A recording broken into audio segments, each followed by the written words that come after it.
Hi everyone, today I'm going to be doing this little spooky gravestone. Now this is from a Johanna Basford picture. I'll just show you, I've just been starting to colour it in, and it's her Ivy and the Inky Butterfly Halloween special download. I'll put a link to the download in the description so you can download it if you want to have a go. Now I'm going to just do the graves. I'm just going to pick out a few bits and do some videos to show you different aspects of it. Now I've done the grass, the sky. I did the grass first. I always think it's better, and then I know what I'm colouring around. So I did this with some felt pen and did some sort of pencil marks on top to make it look like grass. Now what I'm going to do with the gravestone is I'm going to use some greys.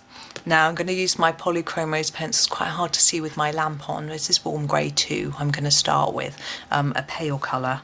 Now I'm using these sort of warm greys, the more browny colours, and the reason for that is because I'm going to use my cold greys for some silver sort of colours in some of the other parts of the drawing, but either I'm sure would be fine. Now I'm just going to do a little layer of grey just all over to start with. Now, and I'm going to darken it in some places. Now if you haven't got a big range of greys, now with the Polychromos there is a nice big range, then you could just do several layers. You see how I'm layering up this colour? You could just do that more and more in the areas that you want darker. But it sort of depends on what sort of pencils you've got. Okay, so that's my lightest grey, and now I'm going to go a little bit, I'm going to go in with a bit of a darker one. I'm going to jump up to my warm grey 4, sorry, let's keep it in shot so you can see it. Warm grey 4, sorry, the light's very bad on this gold colouring. Now I'm just going to darken up down here where I think there will be some shadow, and just gently draw that up. So darkest at the bottom with a heavier pressure, and then up the side. And I'm thinking the light's more likely to catch this top edge, so I'll keep that a bit lighter. I may darken it up later.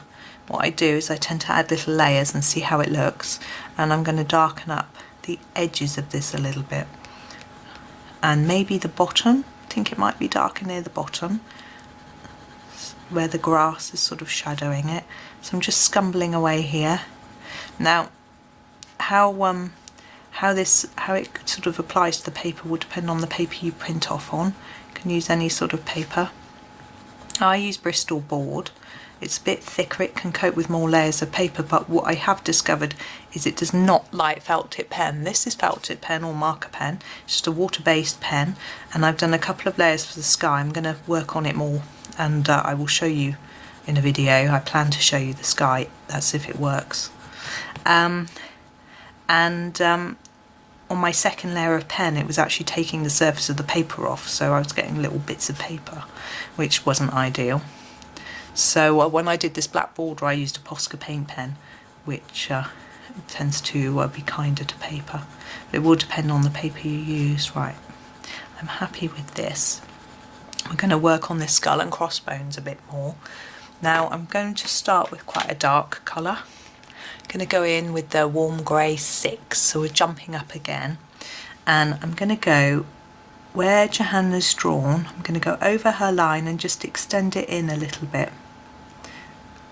all the way on all of the pieces. The impression I want to give is that this has been engraved onto the stone, so it would be, there'd be more shadow on it because it's deeper. Now you could do, another idea I toyed with was to leave it white and to make it look like it was embossed instead, and then you would do all the shadowing underneath. But I thought this was more likely on a gravestone that it would be engraved, and it's also a technique I've not tried, so I thought it would be fun to have a go. So hopefully it's going to work.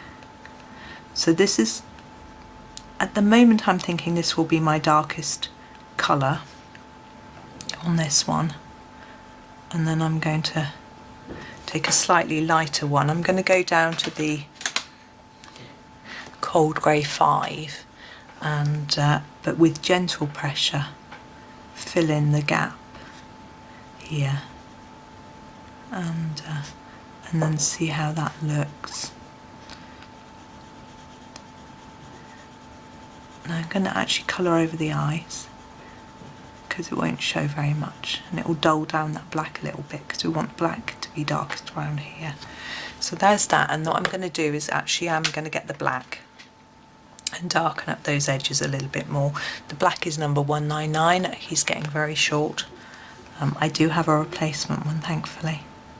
I'm going to really push in some black on all those edges to really give the impression that it's deep and engraved. I think I'm going to do that bit too.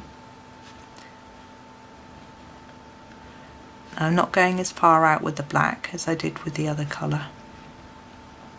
Now I'm also thinking that I'm going to darken up the actual stone a little bit in a minute, but I'm thinking that it might have moss growing on it and things like that, so I might take a bit of green in there and try to give the impression of moss. I'm just going to darken up that corner. I'm going to go back now with the Cold Grey 6 and just do a bit more around this edge.